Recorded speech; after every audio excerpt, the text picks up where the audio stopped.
ဆောက်တရန်နဲ့ပွဲမှာမိုက်မဲတဲ့လုံရက်လုံခဲတဲ့ကစားသမားကျိုးကိုပြစ်တင်ဝေဖန်လိုက်တဲ့စလော့လီဗာပူးနီးပြအာနီစလော့ကတိုက်စစ်မှုဟူကိုအီကီဂျီကိုဆောက်တရန်နဲ့ပွဲမှာမိုက်မဲတဲ့လုံရက်ကြောင့်အနီကထိခဲရနဲ့ပတ်သက်ပြီးတော့ပြစ်တင်ဝေဖန်လိုက်ကအဲ့ဒီလိုလုံးမဲ့အစားသူ့ရဲ့ဂိုးကိုဖန်တီးပေးခဲ့တဲ့အသင်းဖို့ကိုသာကျေးဇူးတင်သင့်တယ်လို့ပြောဆိုသွားခဲ့ပါတယ်။အင်္ဂါနေ့ညကကာရာဘောင်ဖလာတတဲ့အဆင့်ပွဲစဉ်မှာဆောက်တရန်အသင်းကို2ဂိုးတကိုးနဲ့အနိုင်ရရှိခဲ့ပြီးတဲ့နောက်လီဗာပူးအသင်းက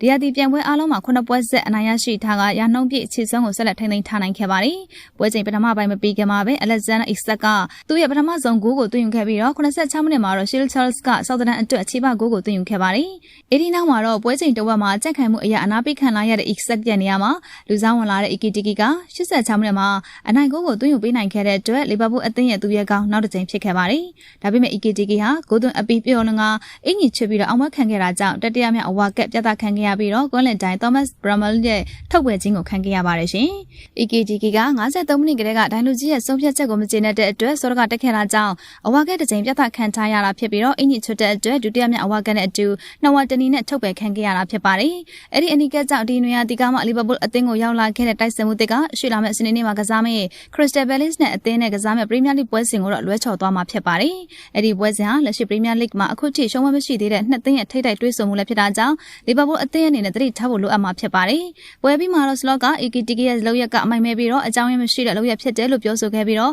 ဂိုးသွင်းပြီးတဲ့နောက်ဖက်ဒရီကိုချီရီစာရဲ့ဖန်တီးပေးမှုအတွက်သာကျေးဇူးတင်သင့်ကြောင်းပြသတဲ့တယ်လို့ပြောဆိုခဲ့ပါတယ်။ကျွန်တော်နားမလည်နိုင်ပါဘူးကျွန်တော်ကလည်းနည်းနည်းခက်နောက်ကျနေတာခင်ဟောင်းဆန်တာလည်းဖြစ်နိုင်ပါတယ်ဒါပေမဲ့ကျွန်တော်သာလူ3ယောက်လောက်ကိုကြော့ဖြတ်ပြီးထိတ်တောင်းကနေဂိုးသွင်းနိုင်ခဲ့မယ်ဆိုရင်တယောက်ချင်းအောင်ပွဲခံကောင်းခံမိပါလိမ့်မယ်ဒါပေမဲ့ဖက်ဒရီကိုချီဇာစီကနေလို့ဖန်တီးပေးမှုမျိုးရရှိခဲ့တယ်ဆိုရင်တော့ကျွန်တော်သူ့ဘက်ကိုလှည့်ပြီးတော့ဒီဂိုးတစ်လုံးလုံးကိုမင်းဖန်တီးပေးခဲ့တာဆိုပြီးလက်ညှိုးထိုးပြကောင်းပြပါလိမ့်မယ်အဲ့ဒီအတွက်သူအဲ့ဒီလိုအောင်ပွဲခံခဲ့တာကိုနည်းနည်းတော့အံ့ဩမိပါတယ်ပို့ပြီးတော့ဆိုတော့ကအင်ကြီးချွတ်ပြီးတော့ဒုတိယအဝါကက်ရသွားတာပါပဲအဲ့ဒါကဒုတိယအဝါကက်ဖြစ်တာကြောင့်ပြောတာမဟုတ်ပါဘူးအင်ကြီးချွတ်ပြီးအဝါကက်ယူတာကအမြဲတမ်းမိုက်မဲတဲ့လုပ်ရဖြစ်ပါတယ်ဘာလို့လဲတော့ဒီပွဲမှာကနည်းနည်းလောက်လေးကျန်းလိုက်တာနဲ့ဒုတိယအဝါကဖြစ်သွားနိုင်တဲ့အချိန်မှာဖြစ်သွားတာမလို့ပါဒီလိုဂိုးမျိုးသွင်းယူခဲ့မယ်ဆိုရင်ဂိုးဖန်တီးပေးခဲ့တဲ့လူစီကိုသာသွားတဲ့နဲ့လို့မြင်ပါတယ်ဒါပေမဲ့အဲ့ဒါကအဲ့ဒီလောက်ကြီးအရေးမကြီးပါဘူးအင်းကြီးချွတ်တာကတော့မိုက်မဲတဲ့လောက်ရပါပဲဆိုပြီးတော့စလော့ကပြောဆိုသွားခဲ့တာဖြစ်ပါတယ်ရှင်ကျေးဇူးတင်ပါတယ်